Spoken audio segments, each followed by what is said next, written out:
নবী বলেন দুই জিনিস আঁকড়াইয়া ধরো, জমিনেও তোমার সম্মান নষ্ট হবে না। সবাই বিরোধিতা করে, সবাই বিরোধিতা করে, সবাই চায় আলেম ওলামার জবান বন্ধ হয়ে যাক।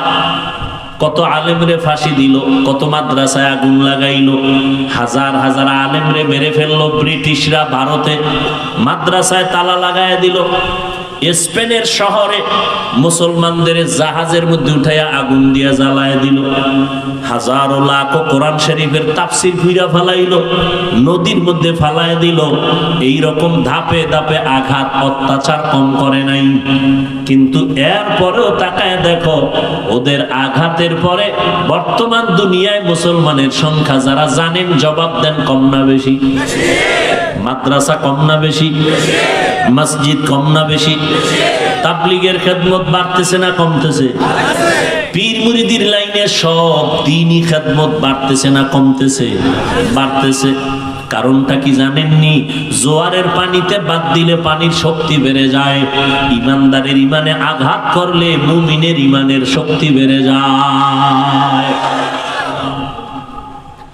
ইসরায়েলের মধ্যে তাকায় দেখো, ওদের অত্যাচারে ফিলিস্তিনের মুসলমানের বড় খারাপ হালাত। আমরা ইফতারি সাহারি খেয়ে কত আরামে দিন কাটাইছি, ফিলিস্তিনের মুসলমান সাহারি পায় না, ইফতারি পায় নাই। মায়ের সামনে সন্তানের জবাই করেছে, সন্তানের সামনে মাকে জবাই করেছে, খানা নাই। এত কষ্টের মাঝেও মুসলমানের বিজয় আসতেছে। ও মুসলমান, আল্লাহ পাক রব্বুল আলামিন এইভাবে দ্বীন জিন্দা রাখবেন। নবী বলেন দুই জিনিস আঁকড়াইয়া ধর। আজও খোদার কসম করে বলি, যার কাছে কোরআন আর নবীর তরিকা যতটুকু আছে তার কাছে ততটুকুই সম্মান আছে। যার কাছে কোরআন নবীর সুন্নাত যতটুকু নাই তার কাছে ততটুকু সম্মানও নেই।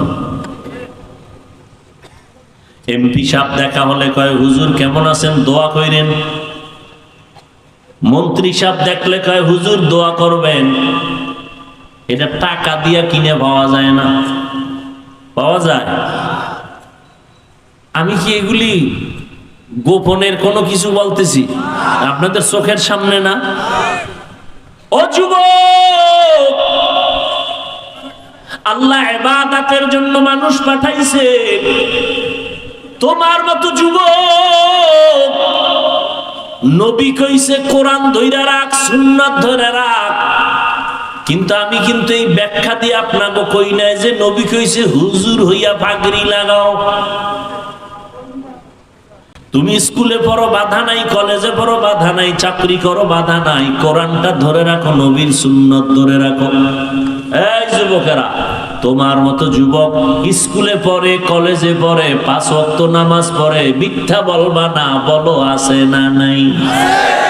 আমগো হুজুর দরকার নাই, তোমারে আল্লাহ জুতা দিয়া ফিডাইব তোমার জাতি বাইরে সামনে রাইখা। এই বেঈমান, তোর মতো যুবকটাই তো কলেজে বইরা নামাজ পড়ছে, তুই পারলি না কেন? বল, তুই নিজে বল, তোর বিচার কি হবে? হুজুর টুজুর বাদ দে। তোমার মতো যুবক র‍্যাব, আর্মি, পুলিশ, বিডিআরের চাকরি করে, 5 বেলার নামাজ পড়ে, সত্য বলো আছে না নাই? নিজের বিবেকটাকে জিজ্ঞাসা করো, তুমি কেন পারো না? রাস্তায় গাড়ি চালায়, ড্রাইভারেরা আজান হয়ে গেছে গাড়ি বন্ধ করে যাত্রী সহ মসজিদে নামাজ পড়ে। সত্য কথা মানো না মানো, স্বীকার করো, তুমি পারো না কেন? তোমার মতো যুবক নদীর মধ্যে মাছ ধইরাও নামাজ ছাড়ে না, তুমি কেন পারো না? তোমার মতো যুবক সন্তান কৃষি কাজ করে, নামাজ ছাড়ে না, তুমি কেন পারো না? তোমার মতো যুবক সন্তান কর্মচারী শ্রমিকের কাজ করে, নামাজ ছাড়ে না, তুমি কেন পারো না? ও যুবক আল্লাহর গোলাম, ও বৃদ্ধ বাবাজি, আপনাদের মতো কত বুড়ারা হাতে লাঠি নিয়ে মসজিদে গিয়ে 5 ওয়াক্ত নামাজ পড়ে, আপনি কেন পারবেন না?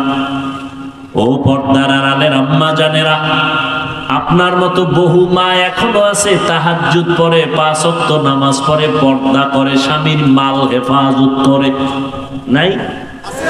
আম্মা জানেন আপনারা কেন পারবেন না? ও যুবক বাবারা, ও বৃদ্ধ বাবাজিরা, আপনারাও যে আল্লাহর গোলাম, আমিও সেই আল্লাহর গোলাম। নাকি আপনাদের আল্লাহ আলাদা? কষ্ট হইতেছে? আপনাদের আল্লাহ আমার আল্লাহ। সবাই বলেন, আপনাদের নবী আমার নবী, আপনাদের আমার কোরআন, আপনাদের হাদিস আমার হাদিস, আপনাদের কাবা আমার কাবা, আপনাদের ধর্ম আমার ধর্ম, আপনাদের কালেমা আমার কালেমা, সব এক। বুঝেন, দুনিয়াতে আসছি কিন্তু সিস্টেম এক। শুধু রাজবাড়ী পাংশার এলাকার মানুষেরা লঙ্গি পরে আসছিল মায়ের পেট থেকে, না সব এক। বিদায়ের যেদিন আওয়াজ হবে, আজকে আমি বক্তা হিসাবে কত ভাব, আমি মুফতি সাহেব কত ভাব, আমি চেয়ারম্যান কত ভাব, আমি এমপি কত ভাব, আমি টাকাওয়ালা কত ভাব। মরণের সময় যেদিন হবে, কে ধনী কে গরিব, কে আলেম কে বক্তা, কে শ্রোতা, কে ডাক্তার, কে রুগী, কাফনে ঢুকলে সব বাহাদুরি শেষ। সবার মরণকালে কাফন হবে তিনটা, মা বোনদের হবে পাঁচটা, কালার হবে আলাদা। চরমনাইওয়ালাদের মরণকালের কাফনের কালার একরকম, তাবলিগওয়ালাদের মরণকালে কাফনের কালার আর এক রকম। সবে কবরের সাইজটা হবে কারোটা 20 হাত, কারোটা 5 হাত, না সবে কবরে রাখার পরে প্রশ্ন হবে তিনটা, আমাকেও সেই প্রশ্ন, আপনাকেও সেই প্রশ্ন, বেঈমানেরও সেই প্রশ্ন। শিক্ষক ছাত্র একই প্রশ্ন, রবের পরিচয় দাও, ধর্মের পরিচয় দাও, রহমাতুল লিল আলামিনের পরিচয় দাও। তাহলে আপনিও মুসলমান, আমিও মুসলমান, আপনার আল্লাহ আমার আল্লাহ এক, নবী এক, কোরআন এক, কাবা এক, ধর্ম এক, কালেমা এক। না আমার টুপি মাথায় না দিলে লজ্জা লাগে, আপনার টুপি মাথায় দিতে লজ্জা লাগে। আপনি কত ভিআইপি মুসলমান। আপনার দাড়ি রাখতে লজ্জা লাগে, আমার কাটতে লজ্জা লাগে। আমি থার্ড ক্লাসের মুসলমান আর আপনি ভিআইপি মুসলমান। আমি পর্দা না করলে লজ্জা পাই আর আপনি পর্দা করতে লজ্জা পান। আমি মসজিদে না ঢুকলে লজ্জা লাগে আর আপনি মসজিদে ঢুকলে লজ্জা লাগে। কেমন নিমক হারাম আপনি, লজ্জা শরমও করে না, আবার বাহাদুরি করেন আপনি। হুজুর গোছে ভালা, দিল পরিষ্কার না। চেয়ারম্যান সাহেব কিন্তু বলে গেছে একটা পয়েন্ট, সুদের বিষয়। পৃথিবীতে নিকৃষ্ট মানুষগুলো, আল্লাহ 2 দল মানুষের অভিশাপ দিয়েছেন। আল্লাহ কেমন অভিশাপ দিছে? এই বেঈমানগুলো রেডি থাক, আমি আল্লাহ নিজে তোদের সাথে যুদ্ধ করব, রেডি থাক। কয় দল? একদল সুদখোর, আর একদল ওলিয়া উলিয়া মানে না যারা, তাদের ব্যাপারে। এক দলের কথা আছে কোরআনে, আর এক দলের কথা আছে বুখারী শরীফে। সুদের খাতায় যাদের নাম থাকবে ওরা হজ করলে কবুল হবে না, ওরা কোরআন পড়লে কবুল হবে না, ওরা মোনাজাত দিলে আল্লাহর কসম একটা মোনাজাত কবুল হবে না। সুদের খাতায় নাম রাইখা যত কোটি টাকা দিয়া মাদ্রাসা বানায় 1 টাকারও সওয়াব পাবে না। মসজিদ বানাইলে কোনো সওয়াব নাই, বরং তওবা না করিয়া মরলে চিরস্থায়ী জাহান্নামী। কয়দিন? হ্যাঁ, জীবনে কোনো দোয়া কবুল হবে না, মোনাজাত কবুল হবে না তওবা না করা পর্যন্ত। এরপরও সুদ আছে না নেই? এই বয়ান তো এখন নাই বললেই চলে। আমরা মাঠে ময়দানে ফাঁকে ফাঁকে কিছু আলেমরা কয়, মসজিদে তো এই বয়ান নাই। কারণ কোন ইমাম খতিব এই বয়ান দিলে সূর্য ডুবার আগে ইমাম বাড়ি,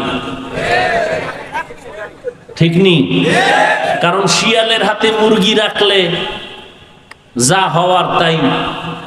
একজনে শিয়ালের কাছে মুরগি দিয়া কয় 3 দিন পরে নিউ, আমানত পাবে? বলেন। তাহলে সুদখোরের হাতে ধর্মের চাবি দিলেও তাই হবে।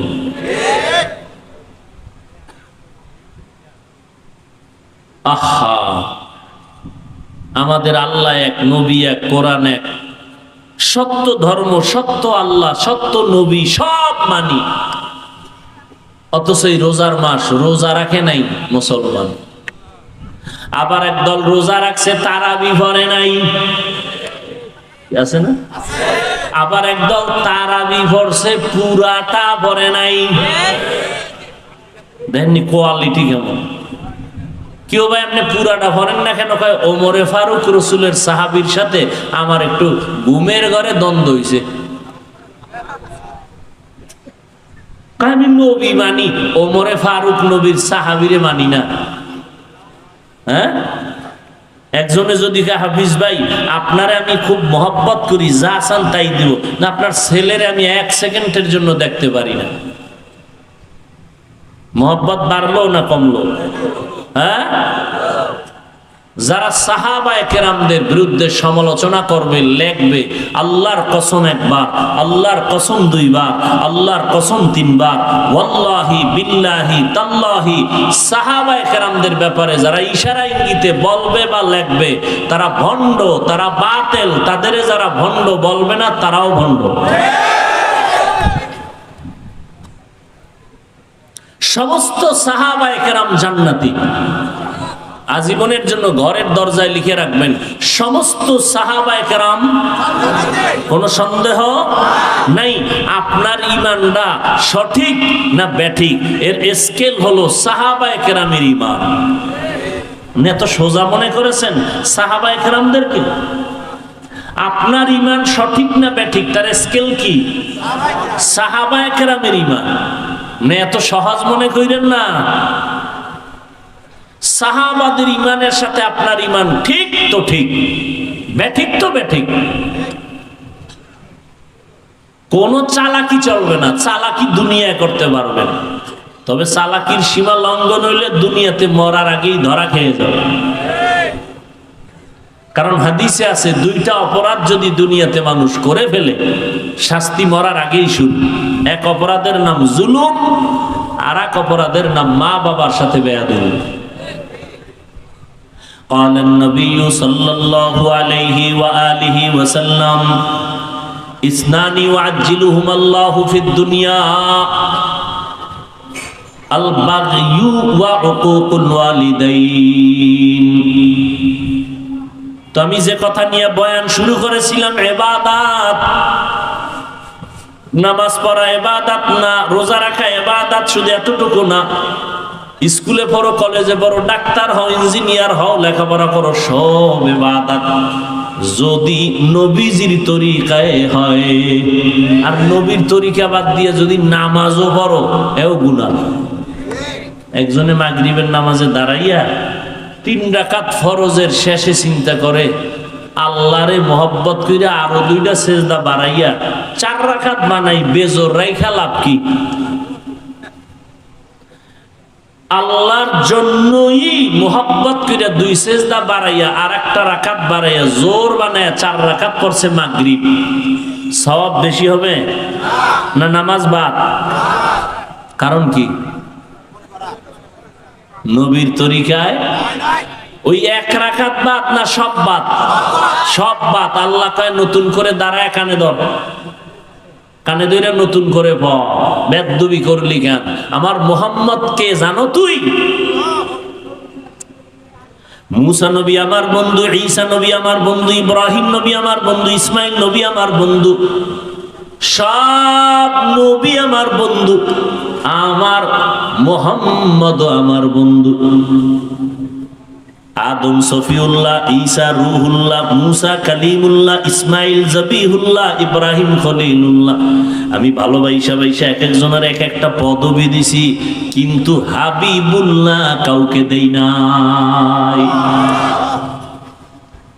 কারণ সব নবী রাসূল সব আমি আল্লাহ তাআলার আশিক, আর আমি আল্লাহ নিজে হলাম মুহাম্মদের আশিক।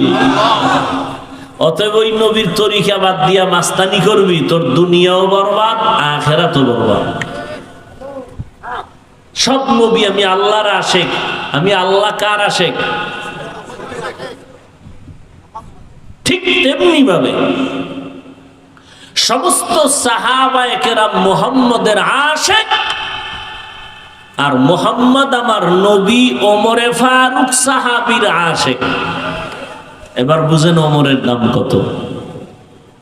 সেই ওমর 20 রাকাত তারাবি সিদ্ধান্ত নিয়ে চালু করাইছেন জামাতে মসজিদে নববীতে। হাজার হাজার হাজার সাহাবাদের মিটিং কইরা আজও পর্যন্তই চালু হয়ে আসছে। আল্লাহ কোরআন শরীফে ওমরের পক্ষে আয়াত নাজিল করছেন, আর নবীরে বলছেন জিব্রাইল নবীরে গিয়া কও ওমর যেই মতামত দিছে আমি আল্লাহ মেনে নিলাম, নবীকেও মেনে নিতে বলো। তারাবি না, অন্য বিষয়। তাহলে এবার বুঝেন ওমরকে আল্লাহ কি পরিমাণ ভালোবাসেন, নবীর বন্ধু। তুমি যাকে ভালোবাসো সে তোমার আসল বন্ধু না, যে তোমাকে ভালোবাসে সে তোমার আসল বন্ধু। এই ভালোবাসার পাগলেরা পাগলে দৌড়াইতেছে, মায়ের গুল্লি মারি বাপের গুল্লি মারি, ওই রাস্তার ফেতনি ভাইছে ফেতনির লগে চলে যাবে, মরবে এক রশিতে। ভালোবাসা।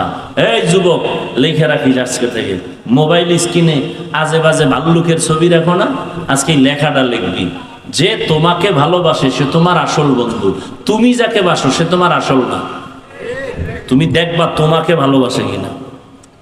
তুমি যাকে ভালোবাসো সে তোমার আসল বন্ধু নয়, তোমাকে যিনি ভালোবাসেন তিনি তোমার আসল বন্ধু।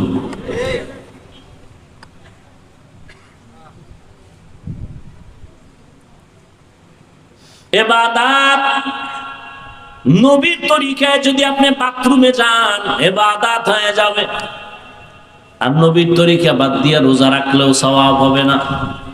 একজন এইবার 30 রোজা রাখা আবেগ বাইরে গেছে, চিন্তা করে 12 মাস আল্লাহ রোজা দিলে একটাও ছাড়তাম না, যেহেতু আল্লাহ দেয় নাই অন্তত ঈদের দিনটা রোজা রাখি, সওয়াব হবে। আল্লাহর জন্যই রোজা রাখছে, হবে, কারণ নবীজির তরিকায় নাই। সেজদা এটা বড় একটা আল্লাহ খুশির কাজ না? সেজদা বড় দামি একটা ইবাদতের অংশ। এই সেজদা যদি কবরে দেয়, বট গাছের দেয়, কেন? নবীর তরিকায় নাই।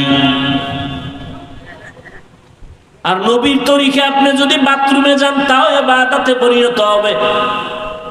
বাথরুমে ঢুকছেন খালি মাথায় ঢুকবেন না, নবীর তরিকা মাথা ঢেকে যাবেন।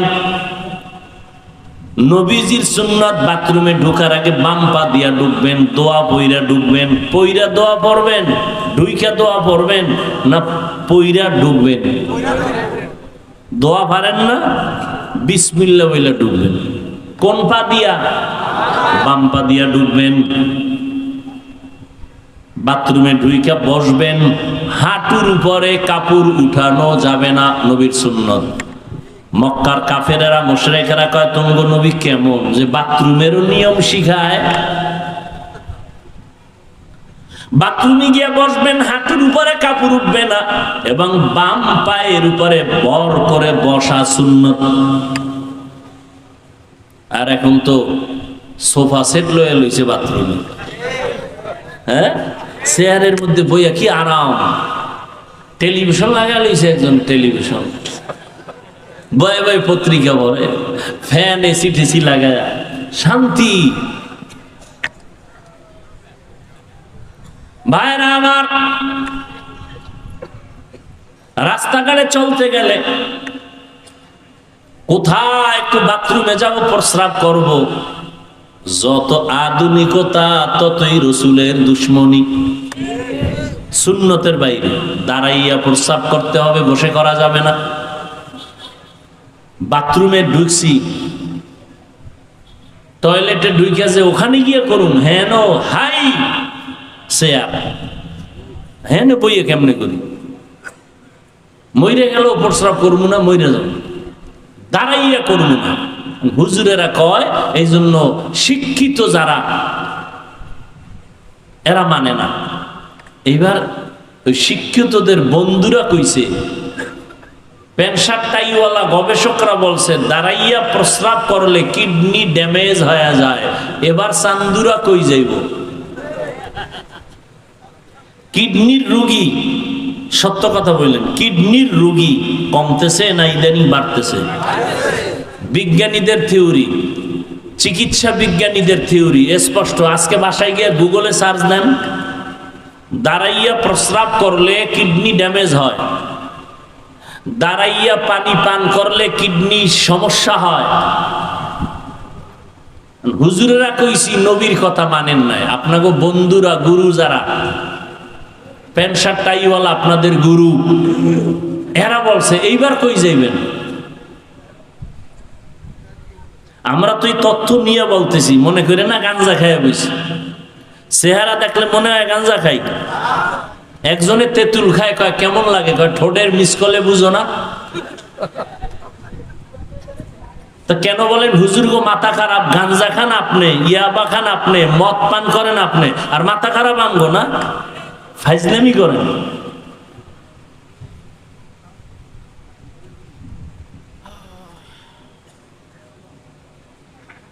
আল্লাহ হেদায়েত দান করুন।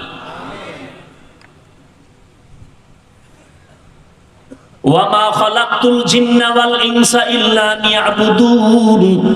আল্লাহ বলেন ইবাদতের জন্য আমি মানুষ বানাইলাম। ইবাদত নবীর তরিকায় হতে হবে। খানা খাইবেন ইবাদত, ঘুমাইবেন ইবাদত। মদিনার নবী বলেন এশার নামাজ পড়ে যদি কেউ ঘুমাও, ঘুম থেকে উঠা যদি আবার ফজরের নামাজ আদায় করো, ঘুমাইয়া যত সময় তুমি কাটাইবা এই সময়টাও নেকের পাল্লায় ওজন দেওয়া হবে। তাহলে ঘুমটাও দেখছেন নি কত দামি। আর আপনি তো এখন ঘুমাইতে যাইয়ে সারা রাত মোবাইলের মোরাকাবা, ঠিক নেই? স্ত্রীর হক আদায় না পারলেও টেনশন নাই, মোবাইলের হক যথাযথ আদায় হচ্ছে সারা রাত। কবিরা গুনাহ, কবিরা গুনাহ, কবিরা গুনাহ। আমরা মোনাজাত ধরি বইয়া, মোবাইলওয়ালারা রাতের বেলা মোনাজাত ধরে হইয়া, ঠিক নেই? হাসেন। বেতের বাড়ি যখন শুরু হইব টের পাইবেন সেদিন। আল্লাহর কোরআনকে মিথ্যা মনে করছেন?